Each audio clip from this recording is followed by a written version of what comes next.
In Paris, on Avenue Kléber, in a former Gestapo headquarters, politicians have been talking for 4 years about ending a war.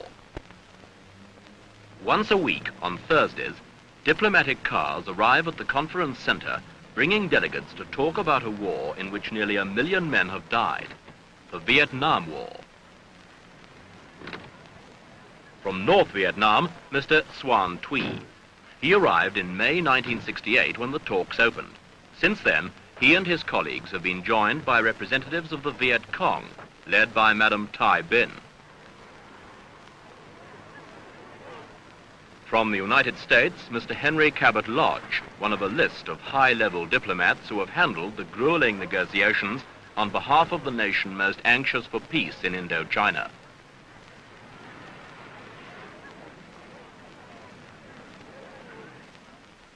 And inside the conference chamber, already at the table, Mr. Pham Dang Lam from South Vietnam.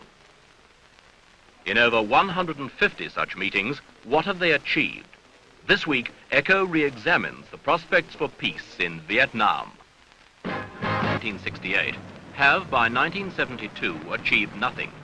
The delegates still turn up, make accusatory speeches, and leave.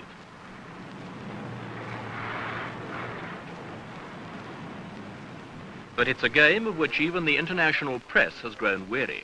Talks, which began in farce with arguments about the shape of the conference table, have degenerated into sterile tragedy. Week in, week out, the delegates play their parts, but it's all become nothing more than a puppet show without an audience, and there's nothing to comment on anymore. Everything that could be said in public has been said. And in the meantime, the war goes on and the casualty lists mount. For the reality of Vietnam is 10,000 miles from this place.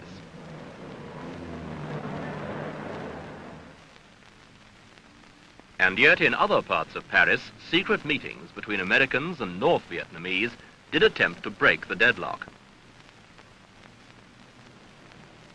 The American initiative was led by President Nixon's special advisor, Dr. Henry Kissinger.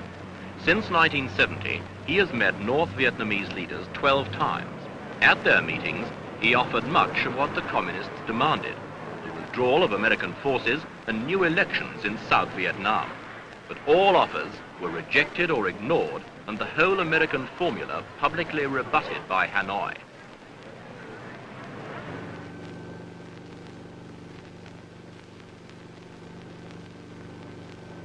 This is South Vietnam. To take a realistic view of this country is to recognize that peace is as far away as ever. In truth, there can never be peace here as long as the North Vietnamese maintain their efforts to overrun the South. Politically, historically, and ethnically, the North and the South do not mix. They were fighting each other 1,000 years before Vietnam became a household word. And this is the vital factor. Only an inbred antipathy to the North could possibly have sustained the South during the past decade.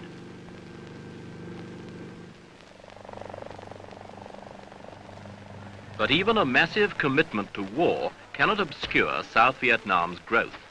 For example, it depends on rice. During the worst of the war, production slumped, but has been revitalized, so that this country now grows 6 million tons annually, enough to feed its people without imports. New agricultural techniques, along with new strains of rice plant, have taken root in the paddy fields. The acreage under irrigation will double in the next 4 years. Additionally, 1/3 peasants have been given their own land in a program of agrarian reform. Equally important, there is in South Vietnam a willingness to unify. Villagers, aided by the military, are building bridges to link with other villages, where once they remained isolated and suspicious, and easy prey to Viet Cong guerrillas. The result is closer contact with the capital, Saigon.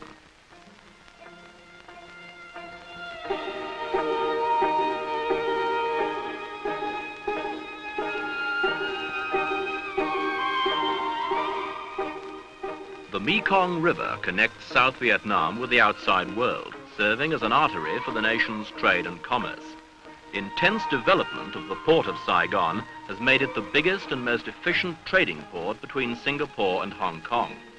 Formerly only handling the massive inflow of men and material needed for the war, it has now switched to more peaceful uses.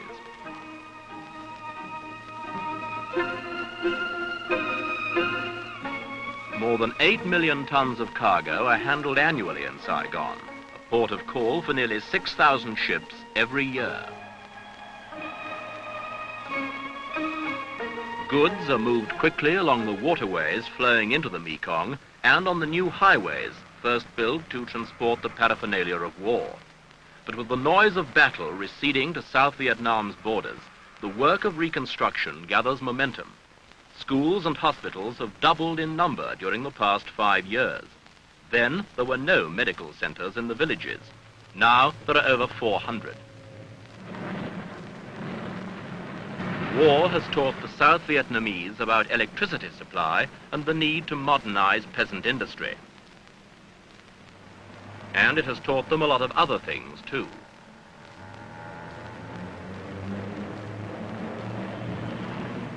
Nobody under the age of 30 in South Vietnam knows what it is like to live under any but wartime conditions. Nobody has ever asked them what they want. If they were asked, their answer would probably be nothing more ambitious than to be left alone in peace. What they have learned is that even when fighting an endless war, they can equip themselves for peace, should it ever come.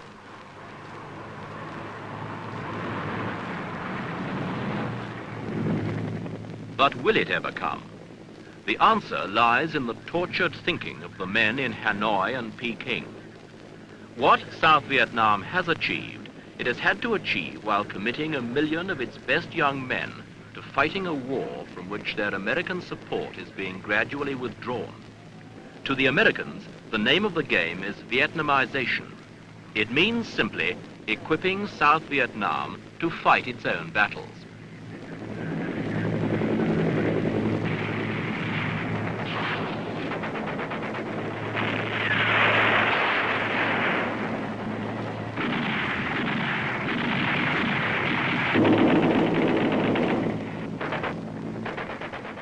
With American air support, South Vietnamese troops are still engaged in the endless, weary, bloody business of war.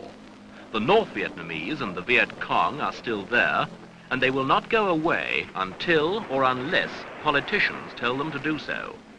And all efforts at peace having founded on the intractability of the communist side, there would seem to be little hope of peace. For this is a war that nobody can win.